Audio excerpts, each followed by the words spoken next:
build an environment of pursuing curiosity. You know who you are, who you really are. Like, you are listening to Everyday Educators on 1921 Radio. Everyday Educators, and we educate every day. Good morning, loved ones. Welcome back. This is the Everyday Educators podcast on 1921radio.com. I'm your host, Jeremy, with the always beautiful Miss Naomi. You are far too kind. Thank you. Not kind enough. Right. Come on now. It's not. Can't put too much sauce on that. Right. But today we have a special guest. He is a facilitator, a social impact designer, the Zen master, Black Confucius himself, from Open Architecture Collaborative, Chicago, Mr. Craig Stevenson. Can I pour a little bit of sauce on both of you all first? Congratulations for your first season of Everyday Educators. You know, it's hard to get stuff off the ground, so I'm proud of y'all.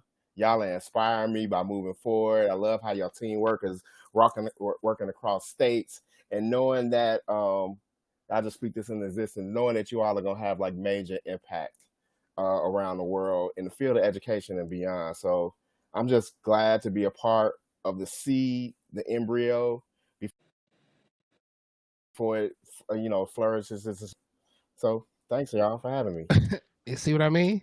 That was beautiful. Black Confucius already. So you see, he saw that Chris got on the intro, so he won his spot. So we have to redo it. All right, Chris got on the intro. Well, you had some of my favorite people on here. You had Carmen Mahone, who affectionately calls me Morpheus. So you had Carmen on there, and you had Toriano on there, Mr. Granger himself, of the Granger clan, out here doing their impact in various ways. And so I'm glad to be a part of such a great community of educators. Hey man, it's just family. We just doing it together. Well, you know what? We just gonna get started. All right, Craig. I don't need you to hate on this. All right, I don't need you to hate. No, sometimes don't hate. I do. I will. I'm gonna stay in the positive direction. Okay. All right. So, at the time of this recording, Equalizer 3 just came out. See, he already. So, do you all plan on seeing it? Anybody plan on seeing it? Yes. I love the first two. The second one is my favorite. I rewatch it often. So I'm very excited about the third one. You reminded me. I had totally forgot. Now I need to go to the movies. I'm a big Denzel fan. Back into his glory, Pelican Brief, all the way up. Now, glad to see that the second generation, his young. What's his son's name, man? I don't mean to play. I don't want to call John him David. John David, right? Hey y'all, I'm bad with names, so I will do that often as names. But I'm great. I'm gonna watch it.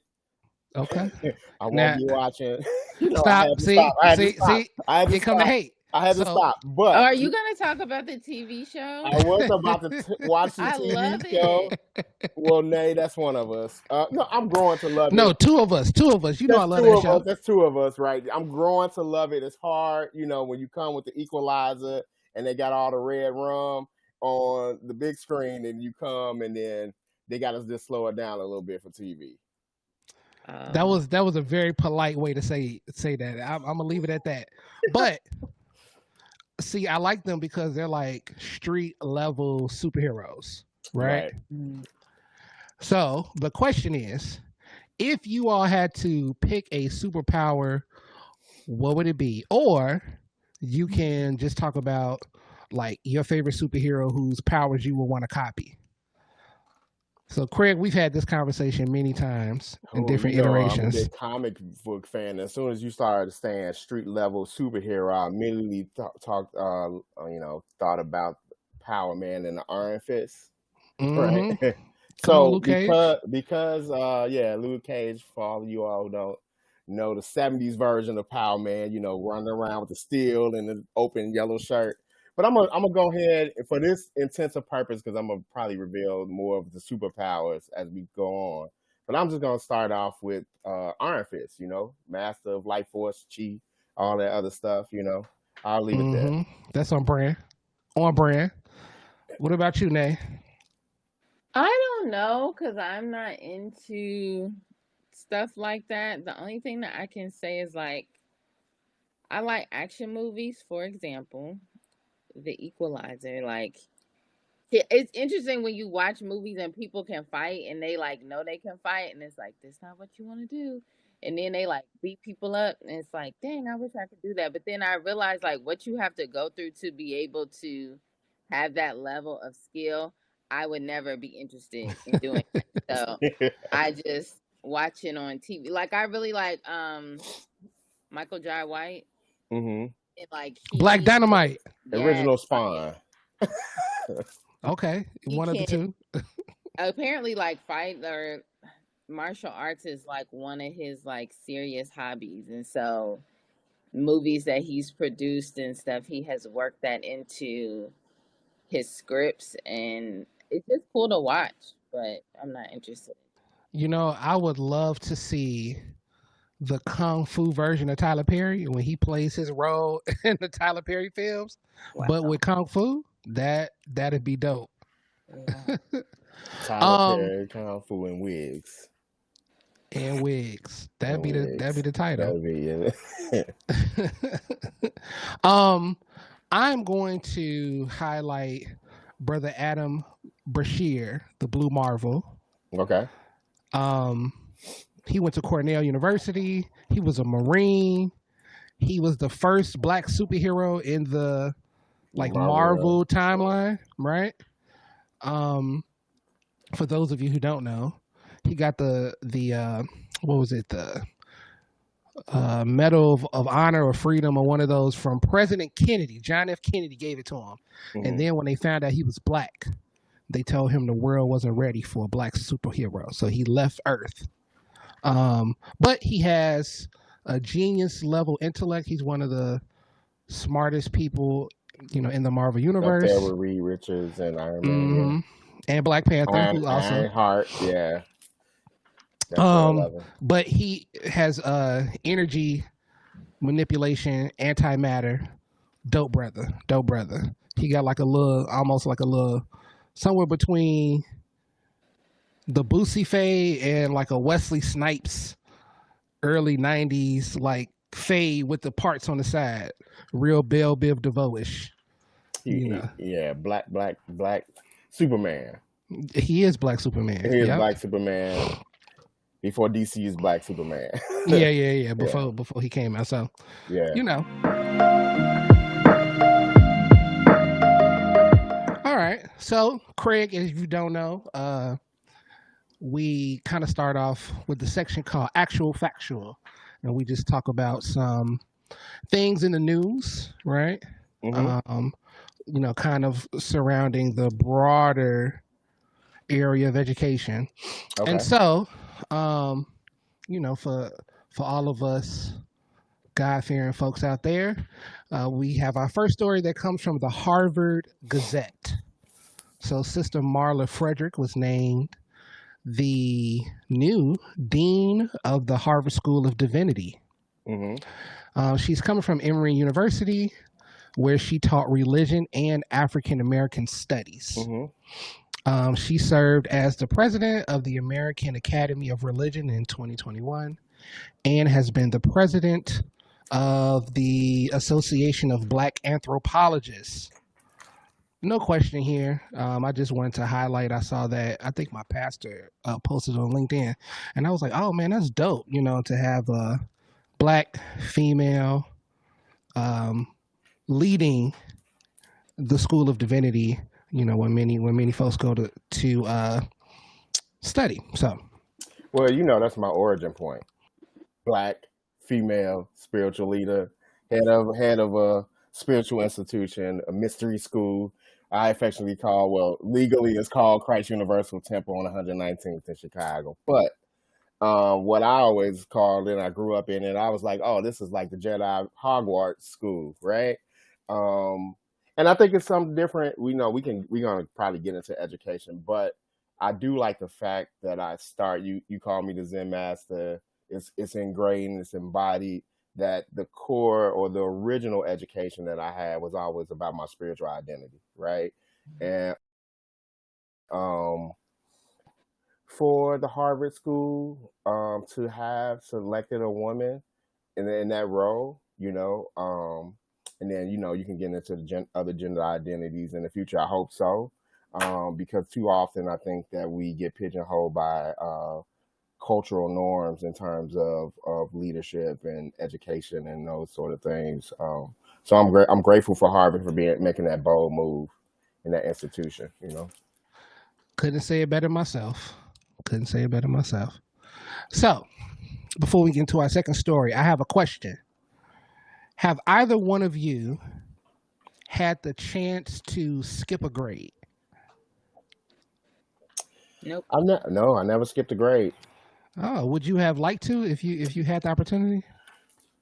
For the audience, I don't know if you all know I have an identical twin brother, Corey Stevenson. So I would have rather at that particular time, not if we both couldn't skip a grade, and perhaps, in my elementary school years, he probably could have skipped the grade, right? I don't know if I worked as hard. So, talk going back to that equalizer phrase of preparing to be the best, that has developed a little bit later in life. Twice I had the opportunity to skip, and twice they said no because of my behavior. Mm-hmm. I was bored, and then I was like talking to my friends. Luckily, I grew out of that. Nay. Did you? Did you? I don't think you did. Of going out and talking to people around. I haven't. But things would have been different had I skipped. I think it was the first time I had the opportunity to skip 2 grades, and then the second time 1 grade, but did happen. So our next story comes from Miss Shanique Yates via Afrotech.com, and she wrote a piece on Miss Janiyah Baker, who last year started high school in Miami as a freshman and will begin this year as a senior in high school. Now, it doesn't explicitly detail how she skipped 3 grade levels in a year, but she does have the highest GPA in her school. She intends to go to Florida International University and study business upon graduation. So my question to you guys is, do you think that high school students should be able to graduate early? Yes, but we talk about this often at school because I'm involved in these conversations a lot. People always want their kids to skip. And what we talk about is like the social emotional aspect of learning. Like you could be a genius, that's great, but I would not be comfortable putting a 14-year-old girl or boy in with seniors. Um, I think there is a way to do it. So she obviously is very smart. So she can do that work and she can get the social emotional elsewhere through activities of their choice. But I think sometimes people just want, like, I don't know if they think that looks cool or whatever the case may be, but it's like my kids get X amount of grades and now they're the youngest in their class. Like, that's not healthy. And the more grades you skip, in my opinion, the worse that social emotional gap can be. Because if you got a 14-year-old in classes with 18 and 19-year-olds, what they're talking about, what their focuses are very different from what freshmen are discussing. And so I'm really adamant about making sure people don't forget that piece of it. Because I think it's always like, oh, they're super smart and like y'all trying to hold them back. And it's like, no, that's not the case. It's just that I care about them overall as a human and not just their academic. I always tell people, your child has their whole life to be smart. They got a finite amount of time with you. for you to prepare them. So you don't always have to do that. There's other ways to navigate that. Wow. Yeah, I agree in some ways. In some ways, I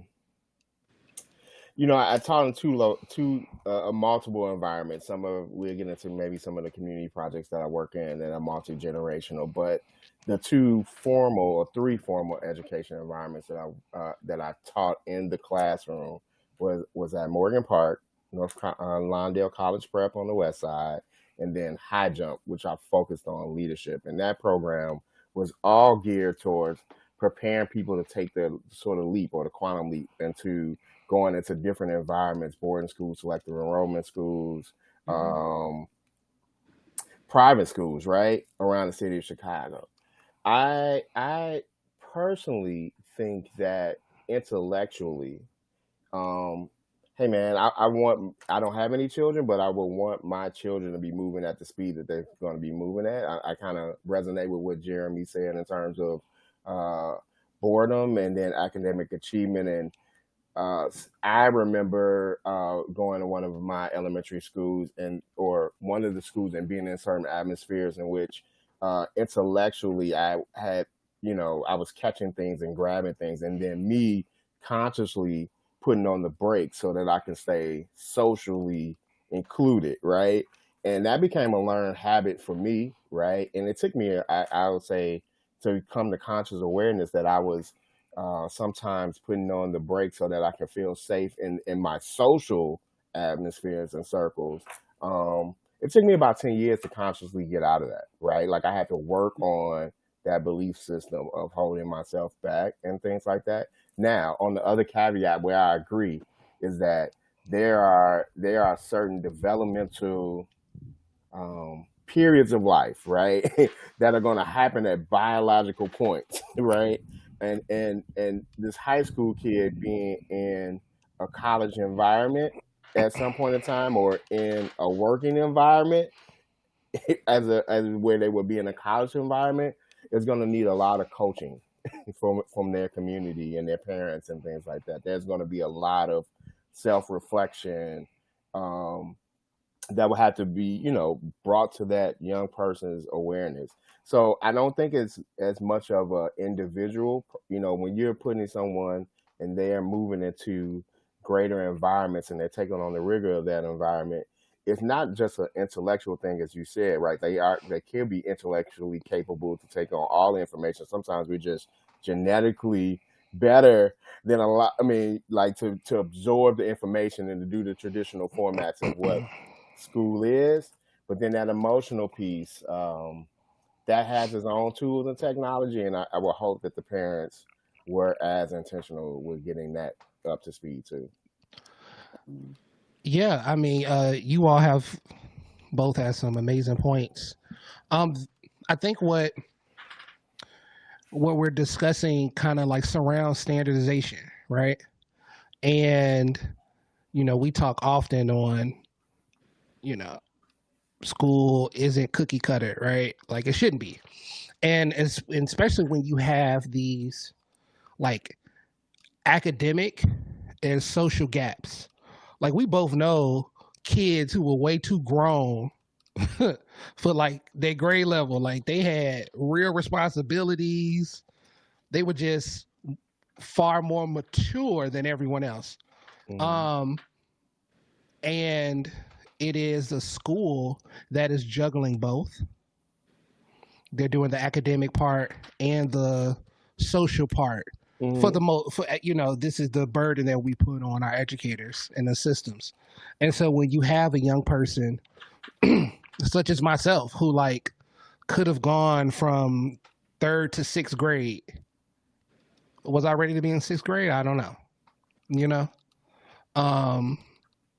but because I may not have been prepared in one area, now I can't challenge myself in the other area. And like you, Craig, I had to kind of learn how to challenge myself because I wasn't getting it in school. And there's like, and it came back to like our discussion we had last week on like study habits. And I never had to study. you know, until much later in my like academic career.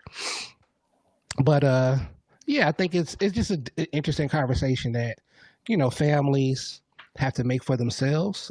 We both, well, Craig, we have a friend whose daughter has skipped a couple times, right? And I mean, she seems to be a very well-rounded young lady, and it looks like it's working out for her, right? Hmm. And so, but I don't know if it will, to Nate's point, if it's going to work out for every kid, right? Um, I'm for yeah, I'm for it, man. In the classroom, I don't personally think that a lot of the differentiation work works. Like trying to teach to multiple levels in the classroom, and then that's a tension point.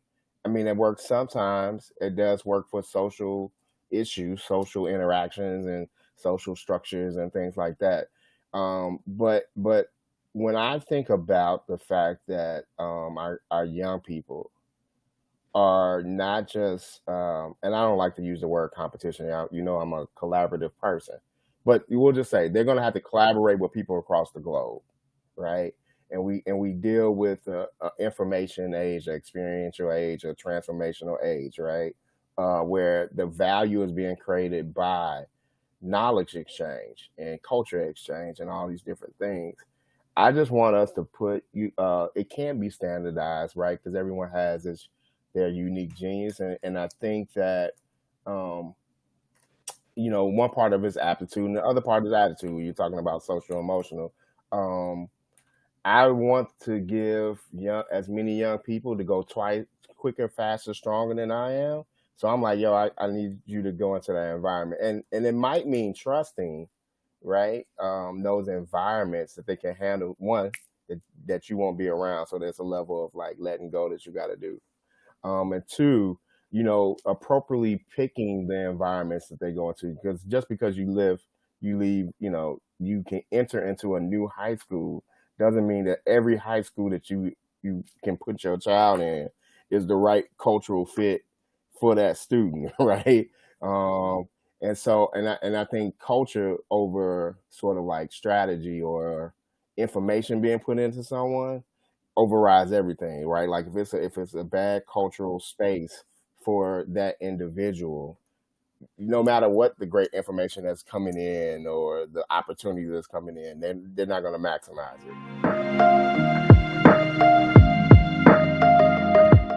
so Murray, I didn't know you went to Murray only for 7th and 8th grade.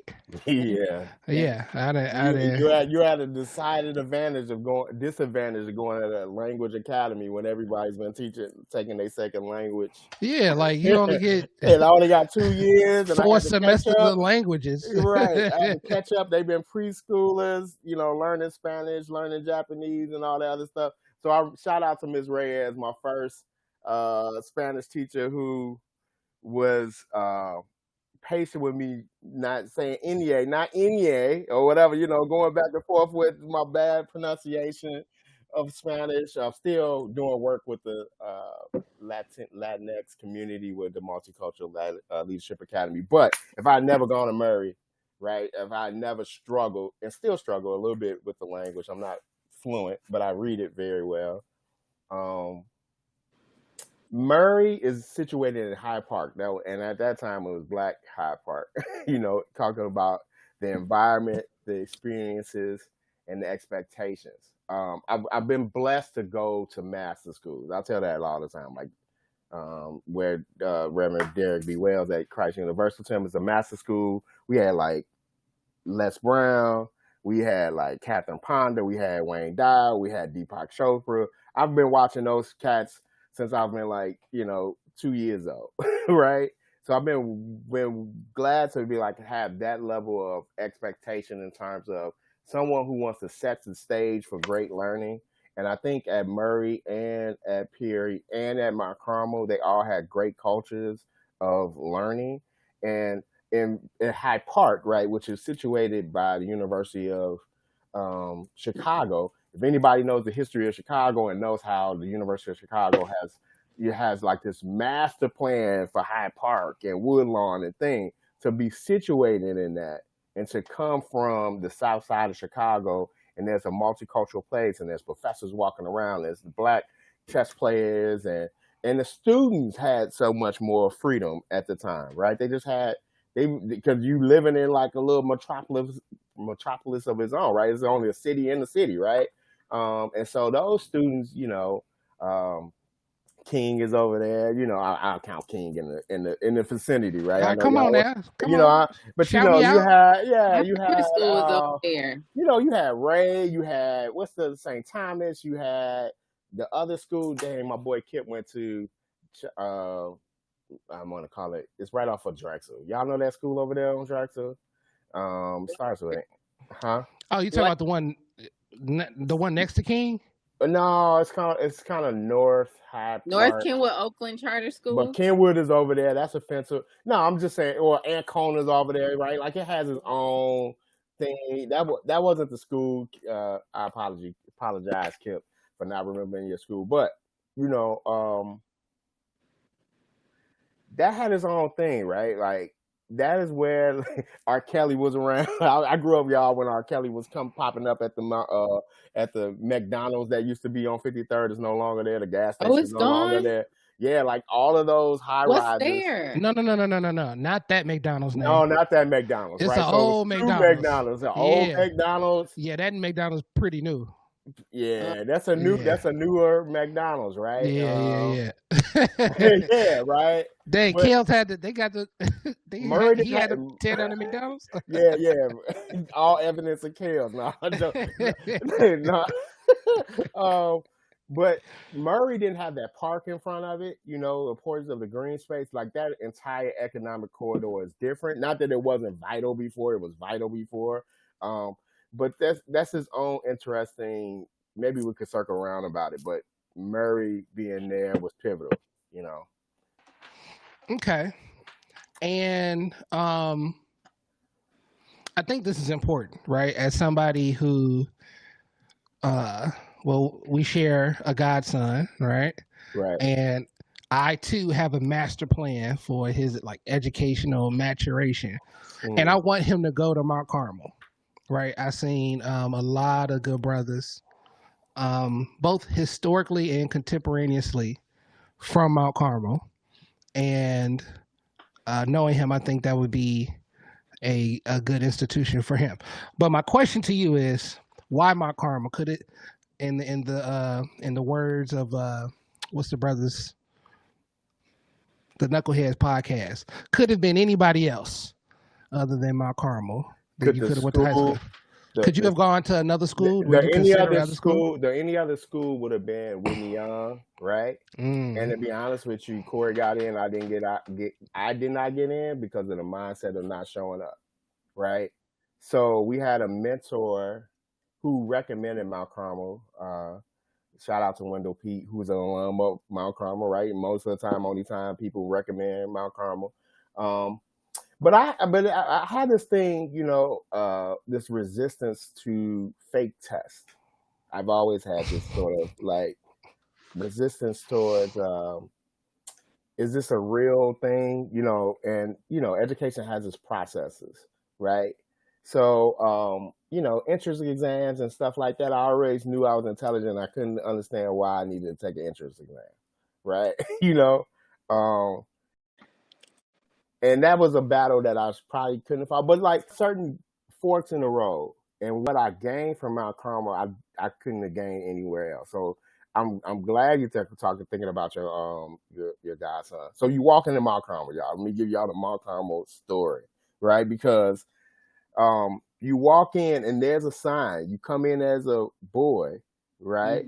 Mm-hmm. And the phrase I didn't remember until recently, if you work at it, right, you will leave as a man, right? That's a whole little thing. Now I got a whole metaphysical thing about manifestation and all these other things. But just because you age does not mean that you move into the full masculine or you move into the generative space of the sovereign, right? Or whatever. And just because you do that, and so I would say that Mount Carmel, talking about culture, right? All cultures are determined by behaviors, symbols, and systems, right? And I walked into a space that had knew their culture, right? How to demonstrate how they wanted the values to be lived for over 100 years. I think I was around there. So when I'm coming in to talk about some of the football players, because they had a culture of excellence, of course, when it comes to sports, Simeon Rice was leaving. He was a freshman at U of I. Donovan McNabb and Antoine Walker were 2 years above me, and I'm sure there are many, many other people. The Williams brothers. Joe Williams went on to get Olympics gold and stuff like that. So you're walking in, and even your sort of intramurals teams, people who don't even make the other teams, are stacked with all athletes and people like that. We have boxing at lunchtime, right? We have we're gambling. Not to give all the secrets, y'all. Sorry, my comment, but then we before there was what are these things? These new things that you can get online and kind of bet on the sports. We kind of doing that Online gambling. online gambling. We kind Lord of have doing that. We kind of do. We had parlays with the teachers, bro. We sometimes with the grades, and so Mount Carmel, it was a worldly space on its own. I'll say that, right? And the thing about, especially when it comes to women's leadership, if you do the research, that when women go to school by themselves, they turn out to usually develop more of a leadership presence because they learn their voice and their own self-direction a lot earlier. So if you see them like in high school or college and things like that, you just see it. And are speaking my language as a Maria alum. I tell people that all the time when they're like, "Ew, you went to an all-girl school." I'm like, best 4 years of my life. Like I really grew in that 4 years, mainly because boys weren't around. So you really have the opportunity to just dig into yourself and who you are. And they give you that, like they talk about that. They give you the tools. You're reading books about it. It's like, it's a whole thing. Yeah. So sorry, but yeah, no. You have to jump in. I mean, from the ethics, from the spirituality, from all of those things. Now, Mount Carmel is rough. I tell people, you come in, it's sort of like Spartan education, right? There was a racial component that I dealt with, right? The first time I'm not in the majority. Murray had, everybody, but we was still the majority at that time. Black folks were the majority, right? And so the reversal is true there. And I think that was the first place where I learned the value of world jumping. So I wanted to say for everyone listening, I am also on the board of OAC, as it is affectionately referred to. And I have found, so it just kind of came about organically. Like, I'm sitting at the coffee shop, I'm listening in to the conversations and the decisions that are being made at different events and stuff. And I'm like, I see opportunities for young people. That's kind of how it started. Like, oh man, some young people could benefit from seeing this, hearing this, coming to this, and all this kind of thing. And the work that I've done with OAC has kind of brought me here, because I have been a representative, right? Not the only educator, but kind of from an industry, perspective, been that voice in a lot of rooms. And so, we work with OAC. We've done some things with NOMA, with INOMA, the Illinois chapter of the National Organization of Minority Architects. And I'm in these rooms with folks that they're architects and engineers, and I'm like, I run youth programs, but having that perspective and kind of bringing those resources back to the community, right?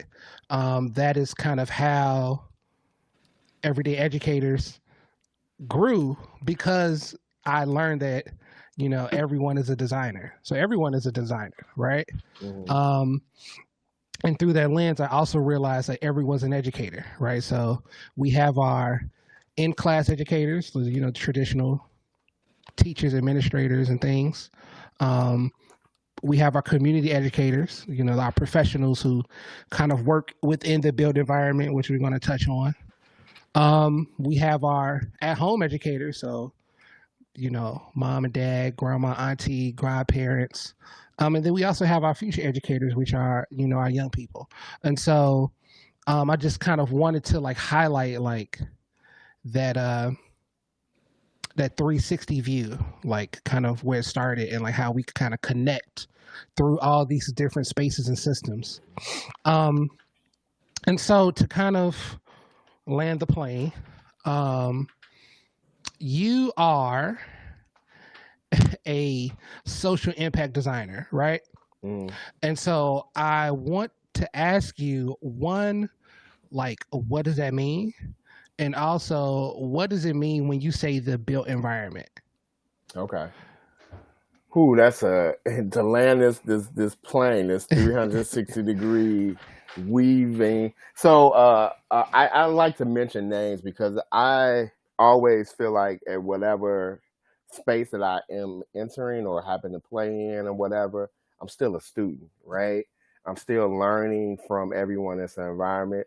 So Erica Allen of the Urban Growers Collective, she likes to sometimes say, whisper in my ear and say, "You're a weaver, right? You're a weaver." She likes to also remind us of our Yoruba sort of EBA, right? EBJ, whatever. If I'm pronouncing it right, of life and death or opening doorways and stuff like that.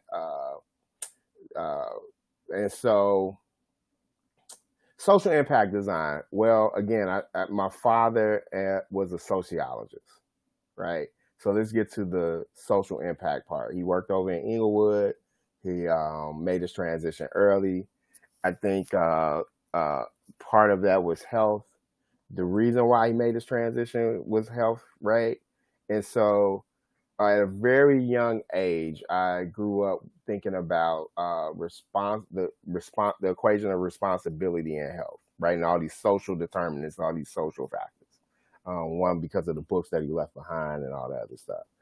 And so I think there's a difference between influence and impact, right? I think what is felt, right? I can intend certain things too. Impressing people is from far away, and so I like to get up close. I practiced judo when I was growing up and did kung fu and stuff like that. And so I love the thing of touch, right? Like I feel like how people touched by your work. And we shared one time, Jeremy and Nay, talking about teaching people, feeding people, housing people, healing people, all those other things. Like I tell people first that the real social impact is that I have a spiritual mission first, right? Like, and I don't go into the details of that, but I'm supposed to reveal all the aspects of being the child of God or image and likeness of God, right? And it's various factors as a human being it's in this 3D space, right? Because we are multidimensional creatures, right? So the impact on this thing is like if we're gonna be here, I like Confucius. Confucius talks about, I'm not gonna say get the line right, but it is like if you want to build for generations, right? You don't plant trees, you don't plant rice, you teach children, right? And so I'm very intentional about multi-generation because there's no age and spirit, and the grandma down the street is just as youthful as the baby coming out of the womb, right? On a soul level. So there's like an educational piece that has to happen to that child, right? And then for the young person, because I'm not going to be, unless I that mountaintop, I'm not going to be in this physical form for the all those times. And so I'm hoping that I can touch or impact people in a way that the flame that was passed on to me can be passed on to them, and it can multiply and it can grow And then all of a sudden we're living in this world that's filled with light, right? In the fullness thereof. That's so it's full, right? Mm-hmm. And a part of I think our work is about revealing that things can be done in a more impactful and so regardless of the tool, right? We'll go back to the built environment or the outcome, because that might be the outcome. Moment to moment, relationally, I'm always trying to do one thing, is like point to the individual's power, their own individual power, and that they are the masters of their fate, and they can shape that reality, how it shows up for them, right? The same will come true into the built environment. Now we'll take Chicago as a case study, so to speak, right? I remember the sort of mindset shift that happened within Chicago.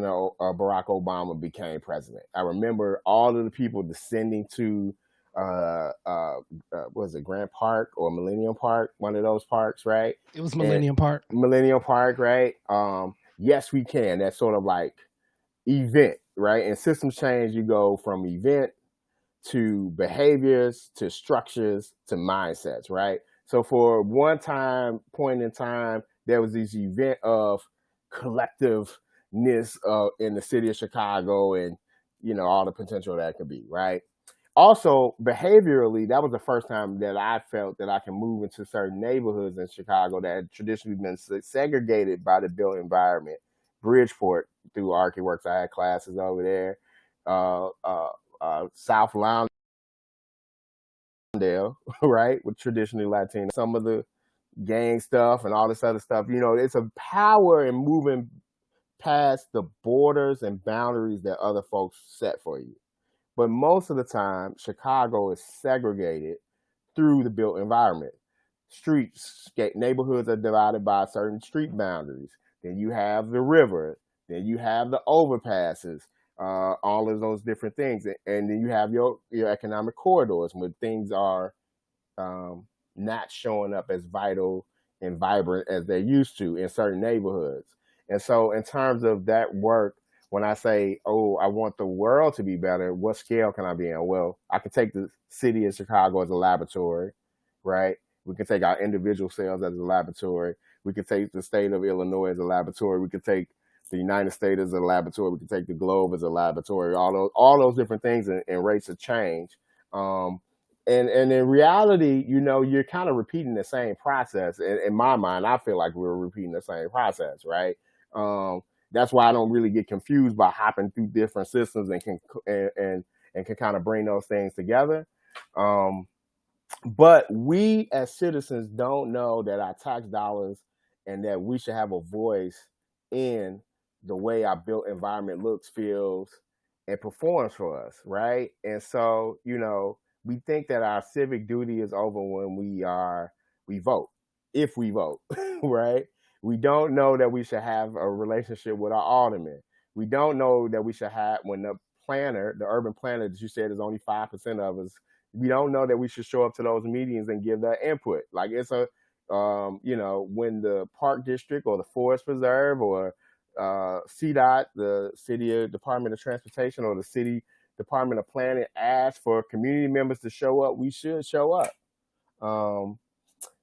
But where OAC fits in that is that we help people show up with a plan, right? Because it's one thing to show up with your critique, and it's another thing to show up with a plan and a purpose and a pathway, right? There's a different type of power with versus to come with victimhood,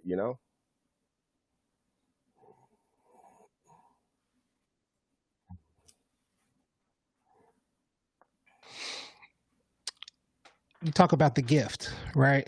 Like the hero's journey, you come and you leave with the gift, right? And I want everyone, to understand that they belong in this space, right? If I have learned nothing, it was to be like how needed I am in having these conversations about the built environment, about our streets, about our neighborhoods, and also like just the opportunities. Like these other institutions they, kind of operate sometimes in an echo chamber, right? And they don't even know that they need you because they never had you, right? And then when an educator shows up and it's like, oh, you're right. We could make this one small change and like open up this whole other wave of revenue, of representation, of marketing, of participation, and all these different things. So yeah, so I thank you, Craig, for kind of personally and professionally kind of like leading the charge in that way, right? So last question. Okay. And you are one of the few people that Nay and I come across who I could confidently say reads more than us. What is, to the best of your ability, what is narrow down, yeah, right? yes. Narrow So, down. what is the greatest book you've ever read? And what is the last book that you read? Oh, what's the greatest book that I've ever read, and what is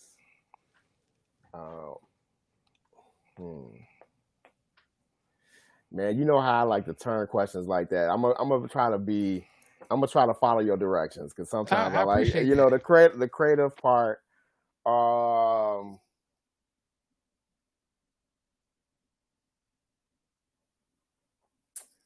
So the greatest book that I've read. All right. Ooh, dang. The greatest book that I've read. That's a hard one, because I think I get books at certain stages of life. So I'm gonna talk about a stage of life where I got a real education. I read the Bhagavad Gita, the BG, as I've affectionately call it, right? It's one of the source texts for Hinduism. And it starts off, it's a book about karma yoga, right? It's where sort of the instructions of karma, to the best that I'm explaining to y'all. If you come from that space and you know how to tell them more, forgive me, right? We're not experts here. But where it helped me is that the setting of talking about the hero's journey. I think we are all, heroes and leaders and educators in our own life, right?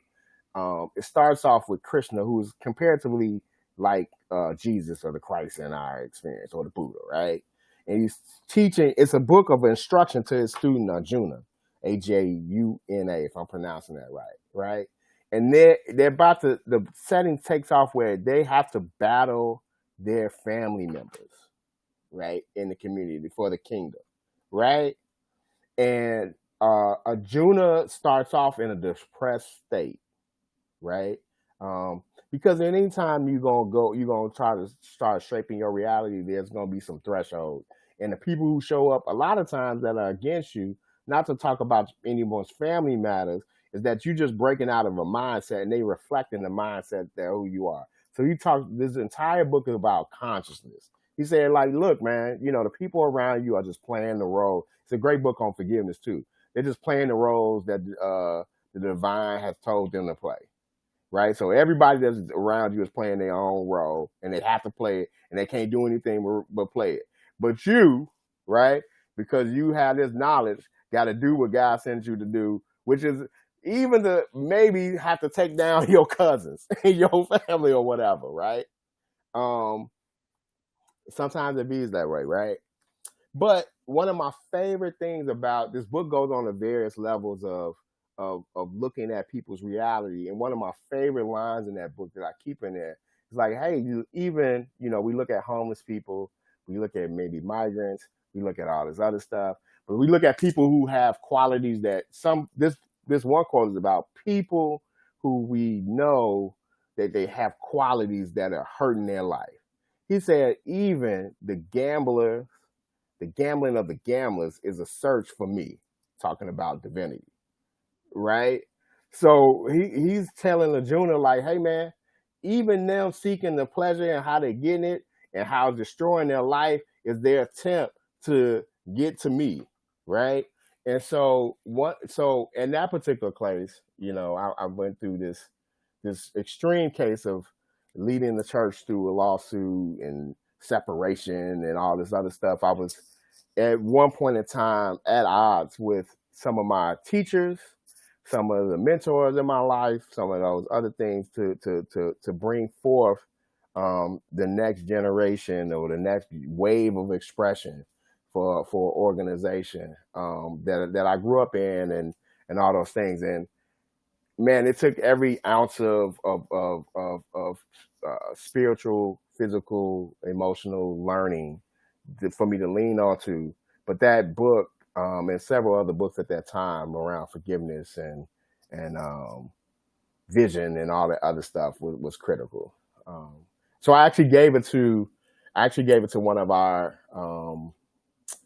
mutual friends when they were going through their divorce experience, right? Because what happens when the people that we love turn into the enemy, and can you still love them, and can you still work with them, and they're not going away because they're going to be here on the planet. And what does it mean to have no enemies, right? That's the one that added the extra layer to the scriptures that I can refer to from my Bible. And then one of my other books that I read sort of daily, I